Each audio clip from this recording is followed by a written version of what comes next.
Sir हमें fine क्या करना है इसमें? मैं बताता हूँ, हमें कॉस्ट, हमें इस प्रॉब्लम में कॉस्ट निकालना है कि ये एक कंडीशंस हैं जिसमें क्या है, हमें ये दिया हुआ है, कॉस्ट फाइंड करना है, साथ में इनसाइड और आउटसाइड हीट ट्रांसफर कोएफिशिएंट्स की वैल्यू दी हुई है। फाइनली हमारा अल्टीमेट जो गोल है वो ये फाइंड करना है कि पर हीटिंग कॉस्ट कितनी पड़ेगी हमको। अगर हम लोग ये कंडीशन लेके प्रॉब्लम सोल्व करते हैं तो हमें हीटिंग कॉस्ट कितना पड़ेगा या हीट लॉस कितना होगा। दो चीज कैलकुलेट करना, हीट लॉस और हीटिंग कॉस्ट, ठीक है ना। तो सबसे पहले क्या करेंगे, यहाँ देखो प्रॉब्लम में क्या है, इलेक्ट्रिसिटी हीटेड थ्रू, देखो सबसे पहले 9 फीट हाइट है। यहाँ देखो फॉर्मूला क्या है, सर्कमफेरेंस इनटू हाइट, फॉर्मूला हमने यूज किया सर्कमफेरेंस इनटू हाइट, तो 2 इंटू 30, देखो यहाँ पर 30 क्या है, 30 फीट लॉन्ग है, ठीक है ना। 2 इंटू 30 प्लस 2 इंटू 40, अब 40 क्या था, 40 feet long and other side are 30 feet long. तो यहाँ देखो कुछ नहीं किया है, 30, हम अगर एक वॉल की बात करें, 4 वॉल होती हैं एक रूम में, तो क्या होगा, उसकी जो थिकनेस है, सर्कमफेरेंस, उसकी जो थिकनेस, एक सेकेंड, उसकी जो लेंथ है 40 फीट है, और जो उसकी ओके 40 एंड 30 फीट लॉन्ग। अच्छा, एक साइड उसकी 40 की है, दूसरी साइड 30 की है, ठीक है ना। तो उसके लिए फॉर्मूला क्या होगा, सर्कमफेरेंस इनटू हाइट। तो ये 2 इसने इनसाइड ले रखा है, आप क्या कर सकते हो, 2 वॉल है तो 2 इंटू कर देंगे, कितना, 30 प्लस 40 इंटू उसकी हाइट, 9 फीट है, 9 फीट इनिशियली दिया हुआ है, जो हाइट है वो 9 फीट है, वो ऑलरेडी मेंशन है। तो यहाँ से एरिया कैलकुलेट कर लो, सबसे पहले एरिया निकाल लो। फॉर्मूला लिखेंगे circumference into height,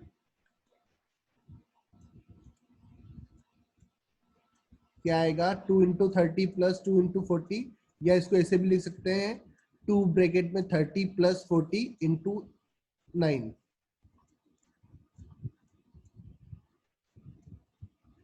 previous year का फाइनल पेपर का क्वेश्चन है, फाइनल एग्जाम का क्वेश्चन है।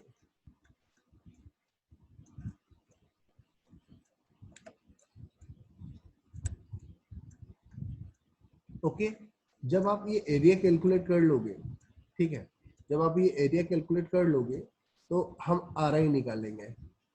जो रजिस्टर देखो, पहले लेफ्ट में फिगर देखो, आप लेफ्ट में फिगर देखें सब लोग, देखो टेम्परेचर जो है 75 डिग्री फ़ारेनहाइट है राइट में, और इंटरफेस पे टेम्परेचर है T1, दूसरी साइड पे कितना है T2, और आउटर पे कितना है 45 डिग्री फ़ारेनहाइट। तो हम लोग जो रेजिस्टेंस फेस कर रहे हैं, देखो ये वॉल है, इसके लेफ्ट साइड में एयर है और राइट साइड में भी एयर है, तो क्या है, 3 तरह का रेजिस्टेंस पॉसिबल है। एक क्या है, ये जो रेजिस्टेंस, 3 तरह से रेजिस्टेंस पॉसिबल है। ये जो रेजिस्टेंस है, पहला रेजिस्टेंस आर आई क्या होगा, इनसाइड वॉल का होगा, तो यहाँ पर जो एयर है तो उसकी वजह से जो रेजिस्टेंस क्रिएट हो रहा है, तो यहाँ कन्वेक्शन होगा, इस एरिया में कन्वेक्शन होगा, लेफ्ट में कर्सर दिख रहा है ना सबको, लेफ्ट पोर्शन में कन्वेक्शन होगा। तो कन्वेक्शन के लिए, hello, yes sir, yes sir. हाँ किसने आंसर किसने किया, किसी को डाउट है क्या, एक बार पहले प्रॉब्लम सुन लो आप, है ना, उसके बाद हम लोग करते हैं, डिस्कस करते हैं। देखो लेफ्ट साइड में जो कन्वेक्शन है, लेफ्ट साइड में कन्वेक्शन होगा, राइट साइड में भी कन्वेक्शन होगा, और ये जो वॉल है इसमें कंडक्शन होगा। मेरी बात समझ में आ रही है। जैसे हमारे वहां पर हम लोग जब कंडक्शन परफॉर्म करते थे तो उसमें रेजिस्टेंस क्या होता था, याद है किसी को, रेजिस्टेंस किसको कंसीडर करते थे,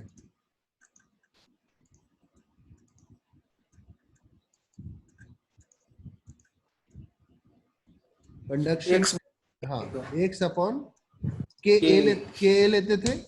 सिमिलरली हाँ। यहाँ पर कन्वेक्शन में जो हम रेजिस्टेंस लेते हैं, ये 1 अपॉन एच ए लेते हैं। एच क्या वो इनसाइड या आउटसाइड का कन्वेक्शन हीट ट्रांसफर कोफिशिएंट हो सकता है। तो अगर मैं लेफ्ट वाले पोर्शन की बात करता हूँ जो इनसाइड है, ठीक है ना, तो वहां कितना है देखो, उसके केस में अगर मैं रेजिस्टेंस निकालूंगा तो क्या निकलेगा देखो, 1/HI ए क्या एरिया है, एरिया ऑलरेडी हम लोगों ने कैलकुलेट कर रखा है, एच आई की वैल्यू ऐसी भी प्रॉब्लम में मेंशन है, आप यहाँ पुट करोगे आपके पास आर आई निकल जाएगा, मतलब लेफ्ट साइड वाला इनसाइड जो रेजिस्टेंस जो आ रहा है वो मुझे मिल जाएगा। ऐसे हम क्या करेंगे फिर आर नोट निकालेंगे, आर नोट क्या होगा, सेम होगा 1/H ए हो जाएगा, H नॉट ए हो जाएगा, तो यहाँ वैल्यू पुट कर देंगे तो यहाँ से हमको आउटसाइड रेजिस्टेंस मिल जाए, मतलब एक इनसाइड हाउस है एक आउटसाइड हाउस है, तो इनसाइड में आर आई है, आउटसाइड हाउस आर नॉट है, और वॉल का कैसे निकलेगा, वॉल में तो कंडक्शन हो रहा है, वॉल में कंडक्शन हो रहा है, तो वॉल में कंडक्शन तो उसके लिए क्या होता है, रेजिस्टेंस क्या निकालते हैं, L/K लेते हैं, देखो सॉलिड है वो, वहां कंडक्शन हो रहा है तो उसके लिए रेजिस्टेंस हम लोग कैसे निकालते थे, L या थिकनेस X/K लेते थे, ठीक है ना, तो यस सर। उसने यहाँ पर L/K लिया है। पहले एक काम करो आप लोग सब, सबसे पहले आर आई निकालो, आर आई का फॉर्मूला होता है 1/HI, एरिया ऑलरेडी पता है, 1/1 करके आराम से कैलकुलेट करो। सबसे पहले हम कन्वेक्टिव में जो हम लोग को रेजिस्टेंस मिल रहा है वो हम लोग देखेंगे, उसके बाद हम लोग क्या करेंगे, कंडक्शन के केस में क्या रेजिस्टेंस आ रहा है वो देखेंगे। आप फिगर्स को इजीली देख सकते हो, फिगर में क्या दिख रहा है हमको कि ये सीरीज में अरेंज है, तीनों के तीनों सीरीज में अरेंज हो तो क्या होगा, सम अप होगा, इसका तीनों ऐड होंगे। क्लियर है, ये समझ में आया आपको?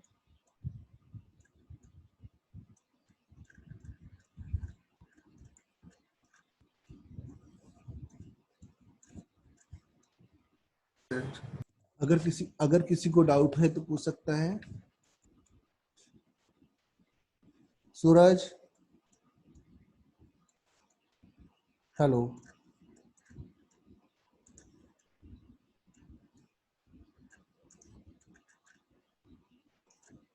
वैभव, यस सर। डाउट है? देखो क्या है, प्रॉब्लम को फिर से सुनो। हमारे पास एक घर है, ठीक है ना, उसके डायमेंशंस दिए हुए हैं, ठीक है, तो डायमेंशंस दिए तो वहां से हम लोग एरिया निकाल सकते हैं, ठीक, हमने वहां से एरिया कैलकुलेट कर लिया। उसके बाद क्या हुआ, ये यहाँ देखो लेफ्ट साइड में फिगर देखो, यहाँ पर देखो ये ऐसी कोई जगह है जहाँ पर क्या आइसफॉल होता है, यहाँ पे बर्फ और गिरती होगी, तो हमको क्या करना है, इनसाइड जो टेम्परेचर है उसको बढ़ा के रखना है आउटसाइड से, ठीक है। तो आउटसाइड ऑब्वियस है कि जो टेम्परेचर होगा वो कम होगा, अगर किसी हिली रीजन की हम लोग बात करते हैं या जहाँ आइसफॉल होता है, जहाँ टेम्परेचर बहुत कम होता है, सपोज अंटार्कटिका मान लो आप, ठीक है, तो लेफ्ट साइड जो बता रहा है, ये बता रहा है वो घर है जिसके अंदर का टेम्परेचर कितना है, हमको मेंटेन करना है 75 डिग्री फ़ारेनहाइट, और आउटसाइड का टेम्परेचर मतलब बाहर के सराउंडिंग का टेम्परेचर है 45 डिग्री फ़ारेनहाइट। तो इसको अगर हम लोग देखते हैं तो तीन तरह से, यहाँ देखो तीन तरह से दो हीट ट्रांसफर ऑपरेशन काम कर रहे हैं। पहला क्या है, अगर मैं बात करता हूँ इनसाइड एयर की बात करता हूँ तो वहां पर कन्वेक्शन हो रहा है, ऐसे आउटसाइड वॉल से अटैच जो एयर है वहां पर भी क्या हो रहा है, कन्वेक्शन हो रहा है। और ये जो सॉलिड वॉल है, ये तो सॉलिड है, तो सॉलिड में तो कंडक्शन ही होता है, तो यहाँ कंडक्शन हो रहा है, ठीक है। नेक्स्ट चीज क्या है कि आप प्रॉब्लम में देखोगे तो आपको L/K की वैल्यू दी हुई है, ठीक है, तो L/K की वैल्यू मुझे 13 दी हुई है, आप देखो प्रॉब्लम में, तो L/K की वैल्यू हम लोगों को 13 दी हुई है, तो जो मैं कंडक्शन के थ्रू रेजिस्टेंस कैलकुलेट कर रहा हूँ L/Ka, तो उसमें L/K की जगह मैं क्या पुट कर दूंगा, 13, उसको डिवाइड कैसे कर दूंगा, एरिया से, तो मेरा क्या आ जाएगा, वॉल का रेजिस्टेंस आ जाएगा। सवानी स्मिथ, सर नहीं आया समझ में? आया समझ। पक्का? पक्का। Suraj, Dikshit, hello Dikshit, yes sir. आया समझ में? सर हाँ, एरिया एरिया हाँ एरिया देखो, जो हमारे पास घर की वॉल है ना, उसमें क्या किया है, एरिया का जनरल फॉर्मूला होता है circumference into height. Height length into breadth करते हैं कि नहीं करते हैं बताओ? हाँ हाँ। लंबाई इंटू चौड़ाई करते हैं। तो चौड़ाई क्या है उसकी, वो दिया हुआ है उसने 30 लॉन्ग है। प्लस 40। देखो 2 wall of the house are 40 feet long and 30 feet long।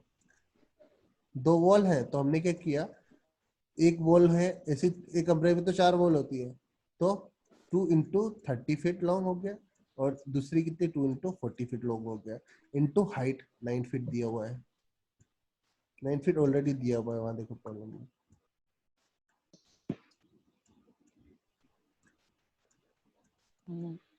नहीं आया समझ में।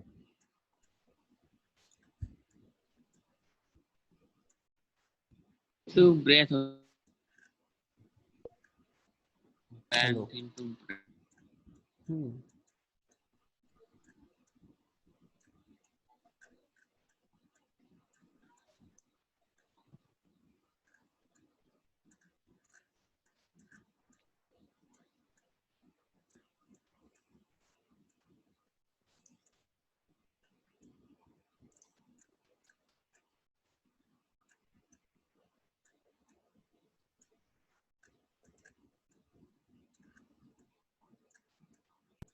अच्छा नहीं आ रहा, सर एक काम करो रवि, बाकी सब भी रहने दो, टाइमिंग कम है, मैं अच्छे से इसको एक्सप्लेन नहीं कर पाऊंगा, ये न्यूमेरिकल थोड़ा बड़ा है, ठीक है ना? तो मैं प्लान कर रहा था थोड़ा अच्छे से डिस्क्राइब करने के लिए, हालांकि कुछ नहीं है। देखो जिसे हम लोग क्या करते थे, वहाँ प्रॉब्लम सॉल्व करते थे, उसमें क्या करते थे, तीनों रेजिस्टेंस निकालेंगे, तीनों का सम कर देंगे, और क्यू कैसे निकालते थे हम लोग, delta T upon total R, total yes sir. Resistance, तो यहाँ पुट कर दो, आंसर आ जाएगा, बहुत सिंपल, हाँ ठीक है ना?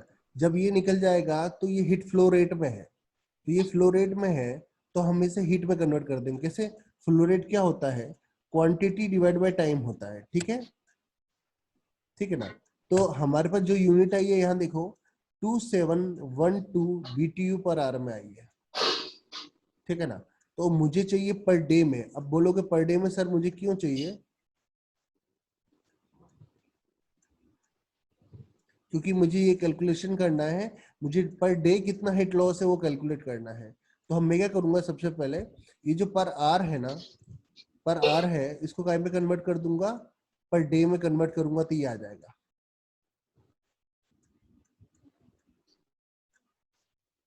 देखो ये BTU पर आर आ रहा है, मतलब हीट फ्लो, ये क्या है, हीट फ्लो रेट आ रहा है। तो मुझे क्या करना होगा इसको, ये BTU पर आर में है, और मुझे पर डे के हिसाब से कैलकुलेशन करना है कि पर डे कितना हिट लॉस हो रहा है। तो मैं क्या करूंगा, एक दिन में 24 घंटे होते हैं, देखो यहाँ पर मैंने पुट किया, इसको वापस से कैलकुलेट करूंगा तो मेरे पास ये वैल्यू आ जाएगी, BTU पर डे आ जाएगा। तो अब मुझे BTU को कन्वर्ट करना है किलोवाट में, ये कन्वर्जन है बेसिक।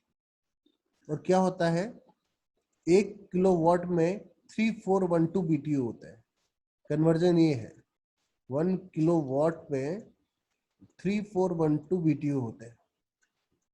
तो हीट लॉस का फॉर्मूला होता है, हीटिंग कॉस्ट का फॉर्मूला होता है energy loss into cost of energy. तो हमारे पास अभी जस्ट आया 19.1 किलोवाट पर डे, यहाँ मैंने पुट किया, और कॉस्ट की वैल्यू ऑलरेडी मुझे मेंशन है प्रॉब्लम में। तो टोटल कितना आया, $1.43 पर डे।